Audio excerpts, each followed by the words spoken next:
वेदव्यास ने कहा कि हे भीमसेन, ज्येष्ठ मास में शुक्ल पक्ष में जब सूर्य वृष राशि पर होते हैं या मिथुन राशि पर होते हैं, उस समय शुक्ल पक्ष में जो एकादशी आती है उसको निर्जला एकादशी के नाम से जाना जाता है। केवल कुल्ला या आचमन करने के लिए मुख में जल डालने से व्रत समाप्त नहीं होता। अब हम तो बिना प्रमाण के कोई बात करते ही नहीं। इसमें भगवान व्यास कहते हैं, जितनी भी बार आप ये लिखा पढ़ लो आकर के, इसमें वर्णन है, आप कुल्ला करते हैं, कुल्ला करते हुए मुंह में पानी चला जाए तो ये व्रत समाप्त नहीं होता। फिर कह दिया आप आचमन करते हैं तो आचमन करने से भी ये व्रत समाप्त नहीं होता। उनका कहना है कुल्ला करने के लिए मुंह में जल डालें और आचमन करने के लिए, अपने केवल कुल्ला और आचमन करने के लिए मुख में आप जल डालें, उसको छोड़कर और किसी प्रकार का जल मुख में न डालें, ऐसा विद्वान पुरुष कहते हैं, अन्यथा व्रत भंग हो जाएगा। आचमन के अलावा हाँ, यदि आपने ये किया है कि निर्जला एकादशी का व्रत कर रहे हैं तो, नहीं तो पानी पी करके भी और फलियार करके भी व्रत कर सकते हैं, लेकिन शर्त एक है, एक ही एकादशी कब मिलेगा।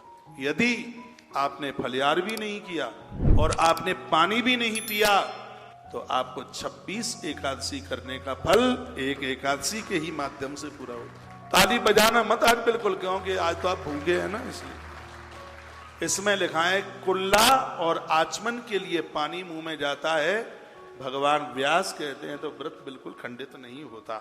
एकादशी को सूर्य उदय से लेकर दूसरे दिन तक मनुष्य यदि जल का त्याग कर देता है तो ये व्रत अपने आप में पूर्ण हो जाए। क्या कहा कि सूर्य उदय से, इसलिए तो मैंने बोला था कि 3 से 4:30 के बीच में पानी पी। सूर्य उदय से, भगवान वेदव्यास खुद कह रहे हैं ये बात। अब के बार चूक गए हो तो अगली बार ध्यान रखना। तो इन्होंने कहा कि जो लोग, हाँ मैंने 3 से 4:30 का टाइम आपको इसलिए दिया क्योंकि इसमें 24 घंटा पानी, 24 घंटे के लिए जल छूटे।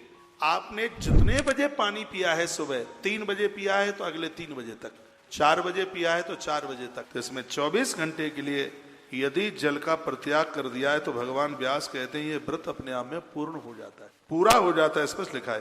तदनंतर द्वादशी को निर्मल प्रभात काल में स्नान करके ब्राह्मणों को विधि पूर्वक जल का दान करें, उन्हें जल पिलाएं, व्यवस्था बन जाए तो उन्हें सुवर्ण, चांदी, वस्त्र इत्यादि, इस प्रकार सब कार्य पूरा करके जितेंद्रिय पुरुष ब्राह्मण के साथ ब्राह्मणों को भोजन करावे और उनके साथ बैठ करके भोजन कर ले। वर्ष भर में जितनी एकादशियां होती हैं उन सब का फल सिर्फ निर्जला एकादशी के करने से प्राप्त हो जाता है, ऐसा भगवान वेदव्यास कहने लगे। इसमें तनिक भी संदेह नहीं है। शंख चक्र गदा धारण करने वाले भगवान केशव ने ये मुझसे कहा था, भगवान व्यास बोले। भगवान वेदव्यास कहते हैं उन्होंने मुझसे बात कही थी, यदि मानव सबको छोड़कर एकमात्र मेरी शरण में आ जाता है और एकादशी को निराहार रहे, वह संपूर्ण पापों से मुक्त हो जाता है, संपूर्ण पापों से छूट जाता है। एकादशी की बड़ी अद्भुत महिमा है। भगवान कृपा करे कि आपका यह व्रत पूर्ण हो जाए। ठीक है, प्यास लगे तो सूर्यास्त के 24 मिनट के बाद में पानी पी लेना। 24 एकादशी कम होती है क्या? कोई 24 से संतुष्ट हो लेना। हाँ, और ज्यादा यदि आपसे बन जाए, जबरदस्ती मत करना, तो आप फिर चल। एक बात है, एकादशी निर्जला करने के बाद भी आपके चेहरे मुरझा नहीं रहे हैं, कहीं भी ऐसा लग रहा है कि कमल खिला हुआ है। बोलो बांके बिहारी लाल की।